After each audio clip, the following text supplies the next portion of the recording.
Hey guys, Zelonius here. Welcome to another video on the channel. In this video today, we are going to be talking about the meta, how FIFA 23 is currently shaping up. We're going to be talking about all different areas of the game. You can see a game going on in the background. Look at this team that I matched. R9, Hullet, Lucio, crazy team. But yeah, we're going to be talking in this video about how the game's shaping up. And I'll be giving lots of different gameplay tips, talking about things you can do to get better at the game, to win more at the game, and just a general overview of how I think the game's playing right now and some of the things that you should be doing. This is more applied to new gen. A lot of this will apply to old gen, but there will be certain things, because I'm playing new gen, that are only on new gen, but I will specify when it comes to that. We're going to start all the way from the keeper and go all the way to attack. So one thing I want to say before we kind of go into really specifics is, this is probably the least defined I think I've ever seen a meta this early on in a FIFA game. I think generally speaking, a couple of weeks in, we normally have a pretty set idea of who the best players are. Like, yes, of course, it's still players like Hullet and R9, but on previous FIFAs, it was always players who were fast, who could dribble, 5-star weak foot skill moves, things like that. Whereas this year, there's a lot more variety of players, which I guess the meta's in that sense. There is a lot more different types of players you can use, which I really like. I think that's one of the best things about this game. And as I go through the video, you'll hear some of the things I like about the game and some of the things I don't like. So, for keepers, when we look at keepers, I still think you generally want the higher stat keepers, and taller keepers tend to be a bit better. The lower the stats keepers go, the worse they tend to be. So that's kind of the meta there. Keepers for me are one of the lower points of the game right now. Keepers are just really inconsistent. I don't want keepers that save everything. I don't want keepers that just let everything in. But if they're going to do one or the other, I want it to be consistent. Right now on the game, you can have games where one keeper just saves absolutely everything, makes incredible saves, and then you concede one shot where they just shoot with the back to goal, no power, and it just goes down the middle of the net. I've had this happen pretty regularly to me. Don't get me wrong, it happens for me as well. I'm not just moaning saying only my keepers are bad. I just don't think right now keepers are very consistent. And when keepers aren't consistent, it kind of makes it a bit hard to know how to shoot against them. In terms of the shooting meta, when we go the opposite way, I think that outside of the foot shots are really OP. I'm conceding quite a lot of these from crazy positions. I've seen video clips of Varane scoring from 30 yards. If you don't know how to do the outside of the foot shot, by the way, it is L2. When you shoot, you kind of have to line up the angle. I do have a shooting tutorial on my YouTube. If you're not subscribed already, subscribe. Every single day I'm putting new videos. Well, I've been putting 2 videos a day since FIFA came out, to help you guys get better at the game. Some other points I would make, I guess, about the shooting is finesse shots inside the box aren't very good, but outside the box they can be pretty good in certain positions. A lot of the time the normal shot's good. The new power shot that they've added definitely isn't the meta in my opinion. You can score some pretty nice goals with it. I've scored some pretty good ones with it. But generally speaking, against really good players, they are not going to give you the time to actually do a power shot. A lot of people were saying they thought the power shot could end up being meta on the new game. But for me, it's decent in certain times. It's more for fun in my opinion, but I don't think it's meta at all right now in terms of meta means most efficient tactic available. And is it the most efficient thing to be doing? Definitely not in my opinion. They can be very inaccurate, and very regularly they just get blocked or closed down because they take too long to do. So generally for me right now, we don't have a meta for shooting where it's like every single time you get in the box, always go near post or always go across goal. It's not like previous FIFAs where they pretty much always go this type of shot. It's OP. There are certain things that are a bit OP, like the outside the foot shot. Outside the box, you can score some stupid ones. But generally speaking, right now, shooting's fairly consistent. I just think that outside the box need a bit of a nerf. But for the most part, I like shooting how it is. I just think the keepers need to be made more consistent. That's because keepers and shooting kind of go hand in hand. If you nerf one thing or change one thing, it affects something else. That's one of the challenges in balancing games like this and making a meta that is healthy. With defenders, in terms of the stats you want for defenders, is the first year in a long time where I'd say you can use players with like 70 pace. You could probably even use Ruben Diaz with like 63 pace, and I think he'll be pretty good because he's just got cracked defending stats. I still think pace does do something and does matter, but I don't really see a huge difference between players who have like 85 pace to players who have 70 pace, especially for defenders. There's all this lengthy, controlled, explosive debate.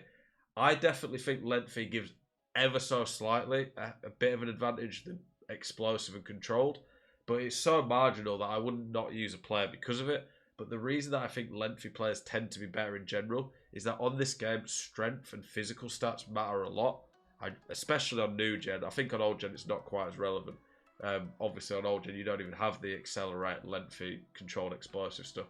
But on new gen, it really does matter, the physical stats. You find that weak players like Neymar, Messi can get bullied quite regularly. So Architect, things like that are given 15 strength, chem styles that are doing things like that are really relevant this year. So that has almost shaped the meta again for chemistry styles. In previous years, especially at the start, you just went Hunter, Shadow, sometimes Anchor, maybe Engine, but no one really ever used any other chemistry style. Whereas this year, there's a lot of times where it's more desirable to not even use a pace chemistry style, because I think pace is a lot more balanced, arguably. I still think pace could definitely do with a slight upgrade to it. I think right now that pace is almost so irrelevant that it's kind of a bit like, well, pace just is, I wouldn't go as far as broken. Maybe I would, I don't know, but you don't really notice a big difference. Like Mbappe is getting caught by centre-backs with 50 pace.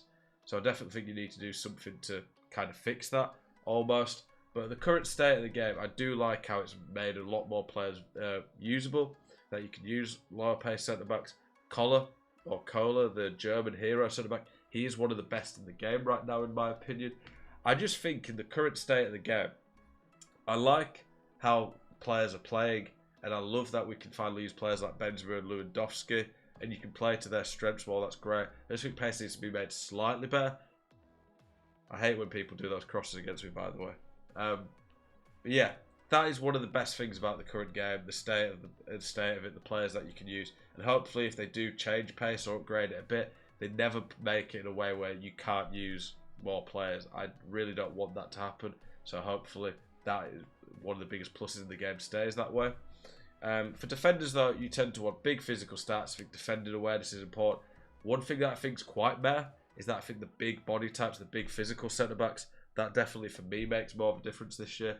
Someone like Koundé or Cordoba, whilst they're decent, I think it's quite noticeable. Like Araujo from Barcelona, I'd much rather use him than Koundé because he's a bit slower, but he's got really big body type. The bigger players obviously have more chance of having strength as well. So for me at centre-back, if someone asks me Militao or Rudiger, I'll always go Rudiger because he's just got that bigger body type that I think is more OP on this game. For midfield, I think the passing stat is fairly noticeable. I think big body types again. I think this is the best Vieira's been on the game since maybe FIFA 19. That really did need big body types on that game. I think it's nice to see players like Casemiro, Rodri are actually really good on the game this year. Again, midfield, previous years, you couldn't use players like Kroos, Casemiro, they were just too slow. So it's introduced a lot more variety there. When we look at the creative players, I think dribbling, left stick, that is probably one of the areas that definitely needs a bit of a buff. They did buff it slightly in a live tuning update. It wasn't a full patch, but a live tuning update. I definitely did notice a bit of an improvement with that, but I still don't think it's as good as it should be. I think dribbling right now, even on the best players like Neymar, Messi, doesn't feel that great. I don't want a game where left stick dribbling's just OP and you're broken and you can't do anything to defend it. I never want that. But dribbling's one of the key core fundamentals of real life football.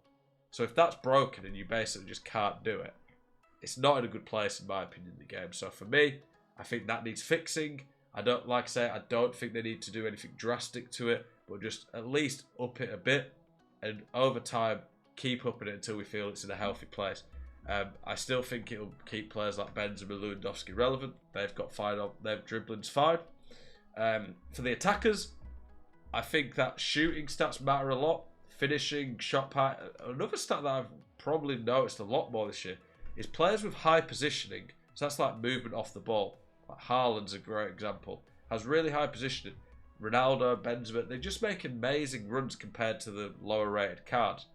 I think this game's not that pay to win in general, partly because things like weak foot skills aren't quite as big as previous years.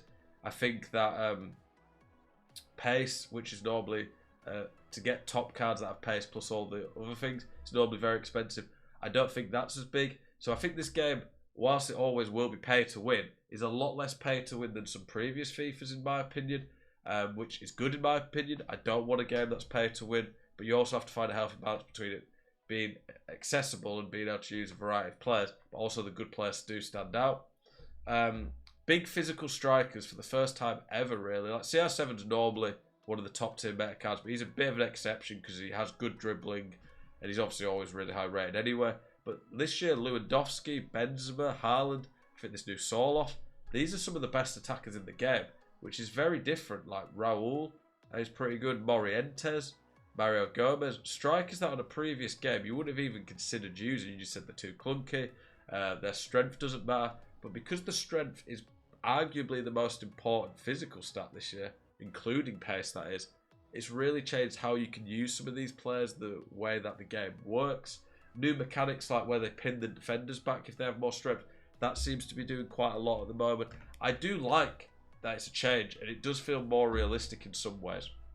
I think Haaland's an absolute menace to stop. I think it's a combination of his pace and strength in behind.